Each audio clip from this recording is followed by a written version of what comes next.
বেশ কয়েকদিন ধরে মা বলছিল চোখটা খুব প্রবলেম করছে, তাই দুজনে দেরি না করে বেরিয়ে পড়লাম এই বৃষ্টির মধ্যে।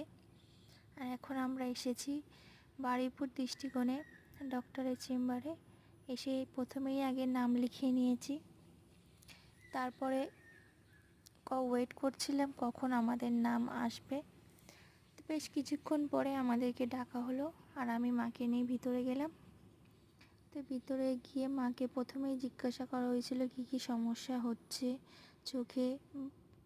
মা তো বলল কি কি সমস্যা হচ্ছে। তারপর ডক্টর তো দেখছে মেশিন দ্বারা চোখ, আর আমি এদিকে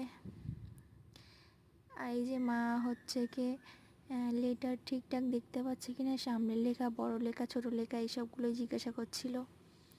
আর তারপর চশমা নেওয়ার কথা তো বলেই দিয়েছে। তো মা চশমা নেওয়ার জন্য কেমন ধরনের চশমা নেবে সেটাই দেখছিল পরে পরে, আর আমি এদিকে বলছিলাম কোনটা ভালো লাগছে কি না। এটা পরে মাকে ভালো লাগছিল, তো আমি বলছিলাম যে এটা নেওয়ার। তারপরে উনি আরও চশমা বের করলো, সেগুলোর মধ্যে থেকে একটা পছন্দ হয়েছে, সেটাই নেওয়া হয়েছে আমার। যে এটা আমার পছন্দ হয়েছে, এটাই নিয়েছি এই জন্য। আর নিয়ে তো বাড়িতে চলে এসেছি, আর এখনও তো বৃষ্টি থামার নামই নেই। তো এটাই আমরা ফাইনাল করে চলে এসেছি। আর এই যে আমি এখন হচ্ছে কি, আমার তো পুরো মাথা ভিজে গেছে অটোর সাইডে বসে, আর চুলের নিচটাও ভিজে গেছে, আর জামার সাইডটাও ভিজে গেছিলো। তো টাটা, সবাই ভালো থেকো, সুস্থ থেকো, দেখা হচ্ছে নেক্সট